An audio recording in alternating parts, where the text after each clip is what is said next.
Hey everyone, and welcome. Today, we're going to talk about something that sounds super simple, but is honestly one of the most powerful things you can do. And that's just starting something new.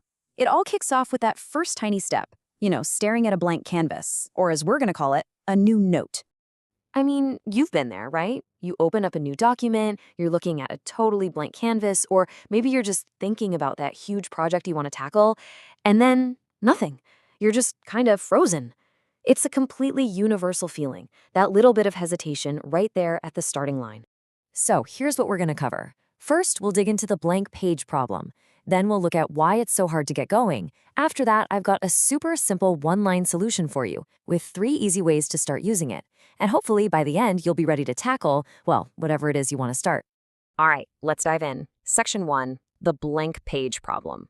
And look, this isn't just for writers or artists. It's really a metaphor for that fear we all get when we're about to start something, anything new. Yeah, that moment. You know the one? The cursor is just blinking, blinking. The page is so empty, and the final goal feels like it's a million miles away. It's really the weight of our own expectations, isn't it? We want that first move to be absolutely perfect. And that pressure, that's the exact thing that stops us in our tracks. Okay, so why is this so difficult? I promise it's not just you. There is some actual psychology going on here that leads to what you could call creative paralysis. And a huge part of that is this thing called analysis paralysis. It's a perfect name for it, right? It's when you just overthink and overthink and overthink to the point where you never actually do anything. You're so busy planning the perfect start and worrying about every little thing that could go wrong that you never start. So what are the big roadblocks? Well, it's usually one of these things. First, that need for everything to be perfect right out of the gate. Then there's the fear of messing up, of making a mistake. The task can also just feel massive, totally overwhelming. And sometimes, let's be honest, you just have no idea what the first step even is. And that's where this quote just hits the nail on the head. The secret of getting ahead is getting started. The secret of getting started is breaking your complex, overwhelming tasks into small, manageable tasks. It's so true. The real secret isn't some complicated plan. It's just making the first step so small that it feels easy, almost impossible not to do. Which brings us to the heart of it all, the solution. I call it the one-line solution.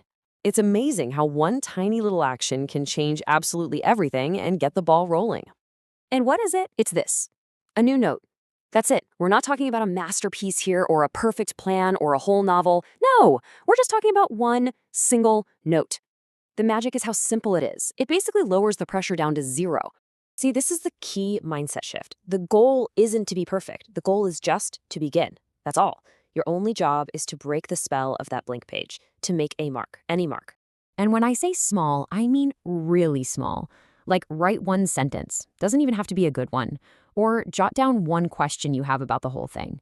Or hey, if you're a visual person, just draw a shape, a circle, a square, whatever. Boom, that's it. You've officially started. All right, so let's get super practical. I'm going to give you 3 actionable ways you can put this whole idea into practice, like today. Before we get to the techniques, let's look at the 2 mindsets side by side. On one hand, you've got the perfectionist approach. High pressure, slow to start, totally focus on the end result. That's what gets us stuck. But on the other hand, you have the first draft approach. This is where we want to be. Permission to be messy, low stakes, and all you're focused on is that very first step. So much better, right? Okay, technique number 1, the brain dump. This one is probably my favorite. You literally just open a blank page and go. Get every single thought, idea, word, even half-baked fragment related to your project out of your head and onto the screen. No filter, no judgment, no worrying about structure. Just get it out. Number 2 is the question method. This is so smart. Instead of trying to start with a big, bold statement, just start with a question. You could ask, what problem am I trying to solve here? Or who is this really for? The great thing about a question is that it gives you instant direction, but without any of that pressure to have the perfect answer right away. And finally, number 3, the imperfect draft. Seriously, give yourself full permission to write the worst first draft in the history of first drafts. I'm not kidding. Tell yourself, my goal here is to make this bad. Because when you do that, you totally short-circuit that fear of not being good enough. It's actually really freeing. Okay, let's wrap this up. We've talked a lot about how one tiny little action can break that cycle of just being stuck. It's all about remembering that every huge idea, every big project starts super small. You really can go from a single note to an entire new universe. I mean, just think about it for a second. Every book you've ever loved, every scientific discovery, every amazing idea, every single one of them started with a first mark somewhere. A little scribble in a notebook, a single line of code, just a simple new note. So, I'm going to leave you with this one question. Think about that project you've been putting off, that idea that's been rattling around in your head. What's your first line going to be? Don't even worry about the finish line, just think about that first note. Now go start it.